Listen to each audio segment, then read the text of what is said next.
Exercise 1.3। इस exercise में हम सीखेंगे एस्टिमेट।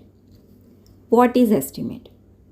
एस्टिमेट यानी कि कोई भी नंबर या वैल्यू को हम रफली कैलकुलेट करते हैं या फिर उसका नज़दीकी नंबर से अंदाज़ा लगाते हैं, तो उसको हम एस्टिमेट कहते हैं। एक एग्जांपल से सीखेंगे। हमारे पास ये 1 से 30 नंबर है, उसमें हमने 3 नंबर को लोकेट किया है। एक है 10, एक है 17 और एक है 20। अब इन तीनों नंबर में हमने 17 को चूज़ किया है। 17 है वह 10 और 20 के बीच में आता है। अब 17 है वो 10 की नज़दीक है या फिर 20 के नज़दीक है। तो जो 10 और 17 के बीच में जो गैप है वह 17 और 20 के बीच की गैप के कंपेयर में ज़्यादा है, यानी कि 17 और 20 के बीच में जो गैप है वह कम है। So we round off 17 as 20 to the nearest tens. तो 17 का हम एस्टिमेट निकालेंगे नियरेस्ट टेंस का, तो वो होगा 20, क्योंकि वह 20 की नज़दीक में है, पास में है। आपको थोड़ा थोड़ा समझ में आया होगा। हम एक और एग्जांपल लेते हैं।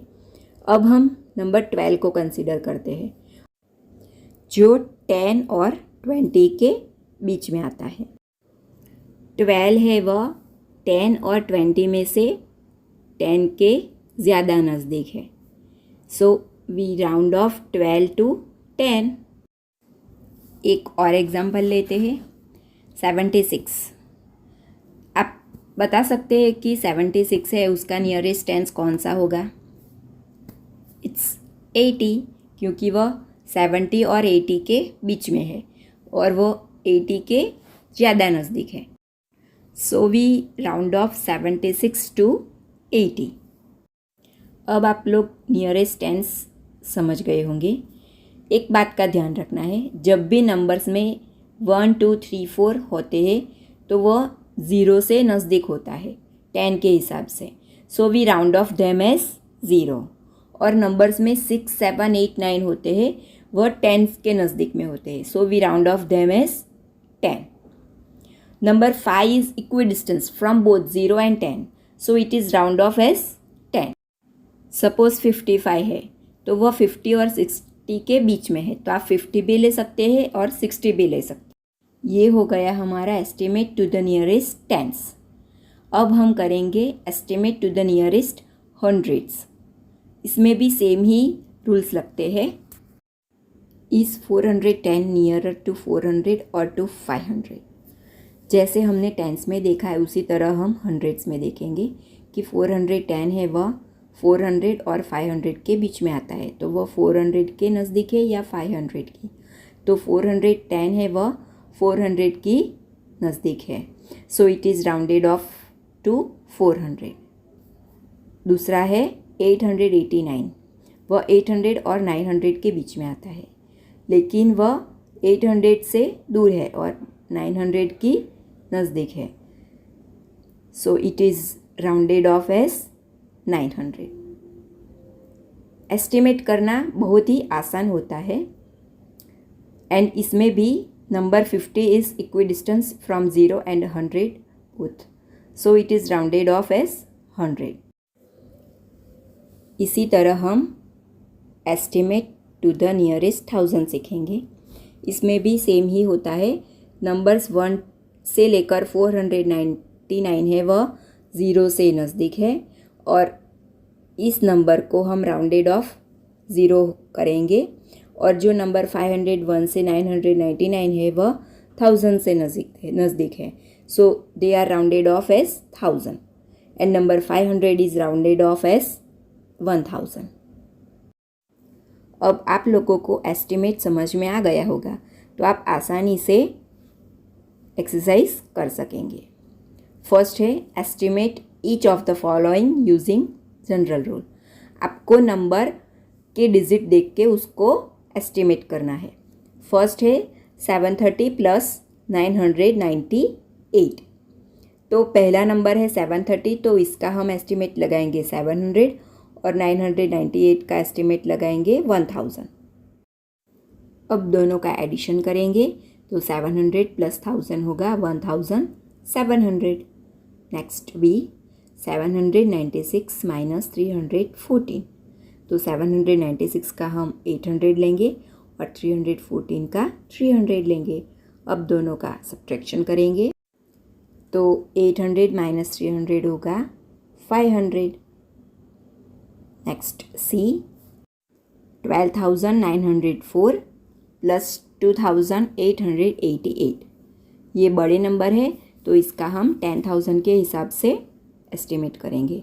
तो 12,904 का होगा 13,000 क्योंकि वह 13,000 की पास में है, और 2,808 का होगा 3,000 क्योंकि वह उसके पास में है। अब हम इन दोनों का एडिशन करेंगे तो हमें मिलेगा 16,000। अब आप लोगों को अच्छी तरह से समझ में आ गया होगा एस्टिमेट। Next D 28,292 minus 21,496। 28,292 है वह 28,000 की नज़दीक में है, और 21,496 है वह 21,000 की नज़दीक में है। अब हम इन दोनों का सब्ट्रैक्शन करेंगे तो हमें मिलेगा 7,000। Question number 2, give a rough estimate and also a closer estimate. Rough estimate है वह rounding off to nearest hundreds में होता है, और क्लोजर एस्टिमेट है वह rounding off to nearest tens में होता है। चलो शुरू करते हैं। First A 439 plus 334 plus 4,317। अब हम पहले इनका रफ एस्टिमेट करेंगे। तो रफ एस्टिमेट में हम नियरेस्ट हंड्रेड्स लेंगे, तो 439 का होगा 400, 334 का होगा 300 एंड 4,317 का होगा 4,300। अब हम इनका एडिशन करेंगे तो 400 प्लस 300 होगा 700 प्लस 4,300 टोटल हो गया 5,000। अब हम करेंगे क्लोजर एस्टिमेट जो होता है नियरेस्ट टेंस।